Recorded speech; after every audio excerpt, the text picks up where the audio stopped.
Well, you've seen all of the impact of this on residents of Rivoli in southern Joburg. The violence underground there over the last few days. Above ground, protests by community members who say that violence between rival illegal mining gangs is making their lives impossibly dangerous. 5 bodies found over the weekend, believed to be the bodies of Zamazamas. Yesterday, the police, Mr. Bekele, he promised the police unit, the Amabarete, would be deployed to the area. Paps Lethoko is the chair of the National Association of Artisanal Miners. Mark Kayter is the chair of the Rivoli Mining Forum. Gentlemen, good afternoon to you both, and thank you for your time. Paps, when we have this kind of violence, it makes everyone think artisanal miners are all the same. How difficult is that for you, the fact there's so much violence in this industry? Thank you, Stephen Holtes, and good afternoon to your viewers. The sector, first of all, for it to be so dangerous, it is because it is left for the syndicates to occupy it. By not regulating the sector, it is the problem, because if it is left unattended like it is in South Africa, then we are making an environment conducive for syndicates to come and occupy the sector, and they are now they want to dominate in the sector. They don't allow anyone to work beside them. So the problem that we are having is that in South Africa, we are using a blanket approach when we are addressing this sector, of which it is misleading, because we are stigmatizing the very poor people who have been used by these large-scale mines. Now they are retrenched, so they don't have any skills to put the bread on the table. And as you have heard on your last interview with the official from Mintech, we are having a problem of 6,000 derelict and abandoned mines in South Africa. So what was supposed to happen was a just transition to artisanal small-scale mining, because these abandoned mines, some of them, they do have a potential to generate revenue for the local distressed mining communities that we are seeing. And remember also, these mine dumps, some of them, there is still some gold to be recovered there. So if it is not properly regulated by the government, of course, the criminal syndicates, they will see the opportunity to occupy the sector. So you say that syndicates are responsible for the violence. Are they very organized? It sounds like it, Paps. Yes, they are very, very organized, more than our people here in South Africa, the local people. Remember, this artisanal mining activity is not a new thing in South Africa. It has been happening, but there was no too much violence like it is right now.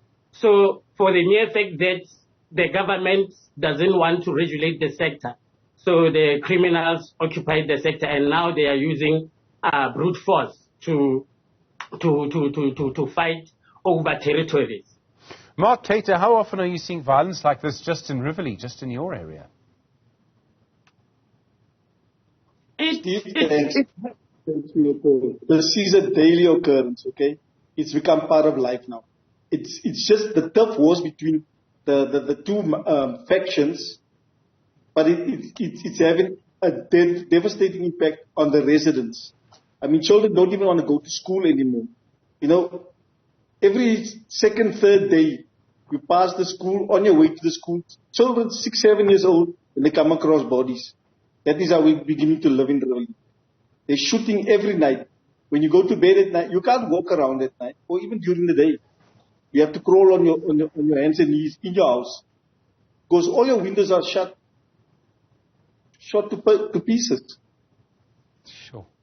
I mean, just last week, there was a resident on his way home from work that was shot dead in the crossfire between the Zamazamas and the police.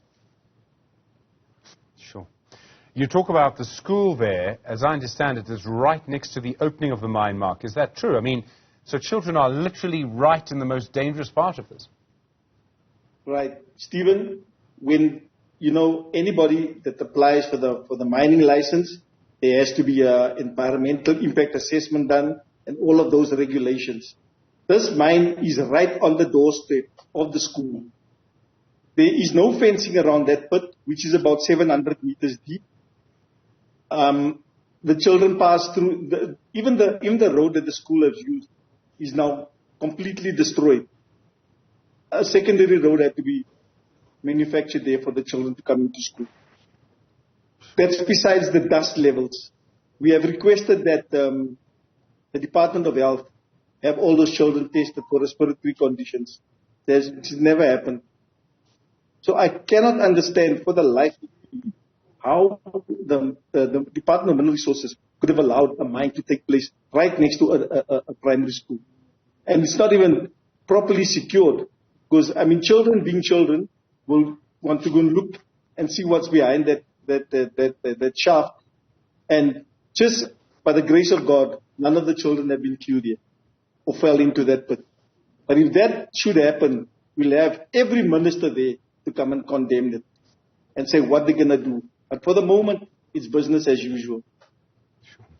Perhaps there is, I think, a feeling by government and the police that they can just control this. They can use force against zamas. Is that going to work? If we can look at what have other countries have done to put criminality to a stop in this sector, you will see that none of all these countries that have legalized and formalized the sector have used brute force to address the problems that are coming with the and not regulating the sector. So the only solution is to regulate the sector, the government to regulate the sector, and have guidelines and structures on how these artisanal miner groups can apply for permits in order to work in a safe manner, in order for them to adhere to health and safety protocols and work properly and provide employment for the very same local communities.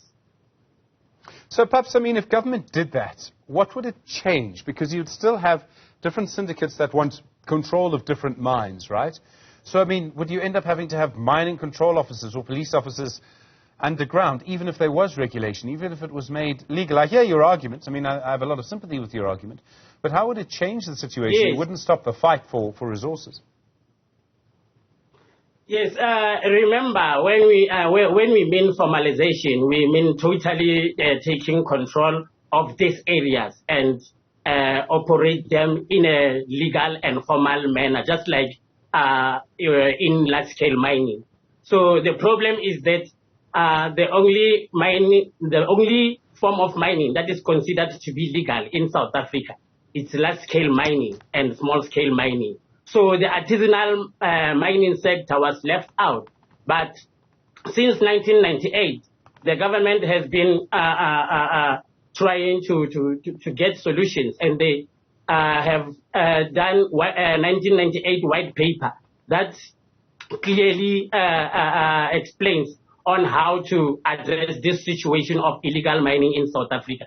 And also in 2015, South African Human Rights Commission also conducted a research on the sector. And also they gave, on their findings, they also gave recommendations. And none of the recommendations mentioned the government to respond with brute force or using soldiers to address the issues and challenges of artisanal mining. All the recommendations, they tell that the sector should be regulated and all these areas should be mapped and be given to groups of artisanal miners who have organized themselves under cooperatives so that they can give back to the community. So it won't be possible for, or it will be a challenge for this criminal syndicate to occupy a formalized sector. Do the residents believe the promises he made? Not at all, Stephen, because, I mean, there is a police station, the Langlagte police station, right opposite where these miners are busy working. You know, when we get visitors from overseas and we take them to show that where gold was first discovered in Johannesburg. Within minutes, the police are there to find out what are we doing there. But then the illegal miners are busy working, operating there. So, no, it's just going to be this week. He'll be on all over the place. But next week, it will be business as usual. I mean, do you think the police are... why do you think this is happening? Is there some relationship between the miners and the police? I'm sure that some of those police get their 13 checks from there. We just can't prove it. That's all. And if, as Paps is suggesting, if we actually legalize artisanal mining, do you think that will make a difference for the people of Rivoli? Stephen, when the gold doesn't replenish itself, once it's finished, it's finished. So his Paps and his group, are they going to then be responsible for the rehabilitation of that site? Or is it then going to be the Department of Mineral Resources and Energy's responsibility to do that? Mark Kayter, thank you. Chair of the Rivoli Mining Forum, Paps Lethoko, I appreciate the time. Chair of the National Association of Artisanal Miners. Just a brief look at how difficult this problem is in Rivoli, in Gauteng, and in fact around the country.